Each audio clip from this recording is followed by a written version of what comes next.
Technology, exponential technologies, computation, sensors, networks, AI, robotics, 3D printing, AR, VR, blockchain, it's at the core of all of the transformation and growth. We're not seeing transformation and growth from anything other than technology-driven systems. So what we're seeing is, as the speed of computation is increasing, what people call Moore's Law, that the amount of computation per dollar is doubling every 12 to 24 months. On top of that is riding all the other technologies.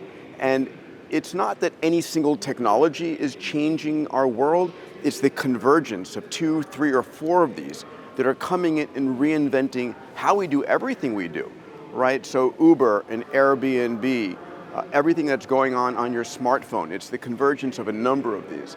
And the ultimate impact of this is something that I call the 6 Ds of exponentials, that everything we're digitizing is slowly, deceptively, and then disruptively digitizing, dematerializing, demonetizing, and democratizing.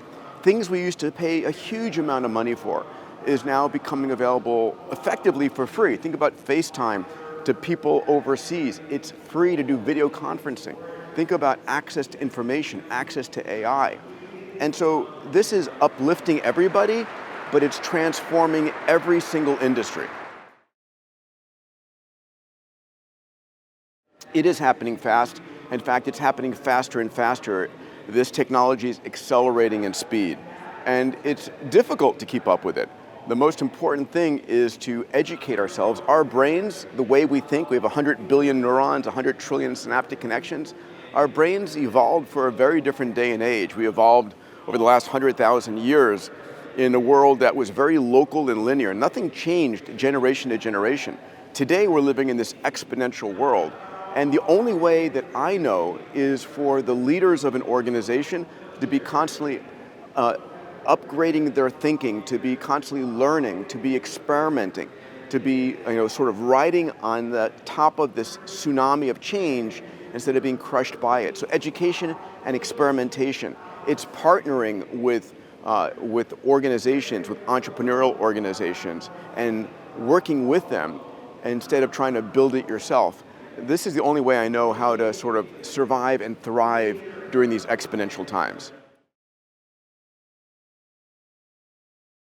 Credit unions at the core are supporting its members with information, with data, with access to finance, and the speed of this is accelerating very rapidly. So we're living in a world where data is the new oil, providing access to its members of all the options out there and enabling them to really understand what's core to them, what's best for them. So we're heading into an era of AI-driven everything. So making sure that its members have access to the top AI tools that are able to interface with all of the options out there in the world and provide them the best solutions is core. And then being able to help an individual member analyze their data, what services they're using, what their expenses are, what their growth is, and then it's really, it's a level of personal consultation to optimize their life. The tools are coming and the tools are here, and I think credit unions need to make those tools available to their members.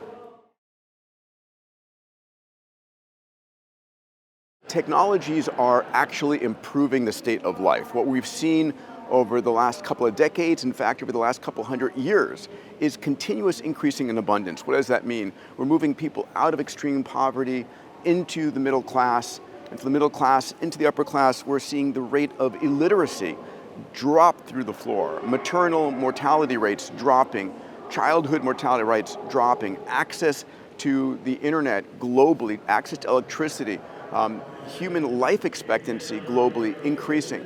All of these things aren't happening because we have better politicians or humans are becoming smarter. It's the impact of the exponential technologies I'm going to be speaking about.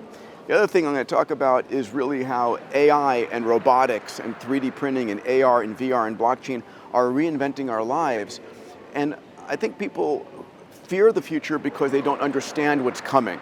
And my goal here is to give them a glimpse of the decade ahead, the meta trends that are going to shape their lives, their businesses, their communities, their families.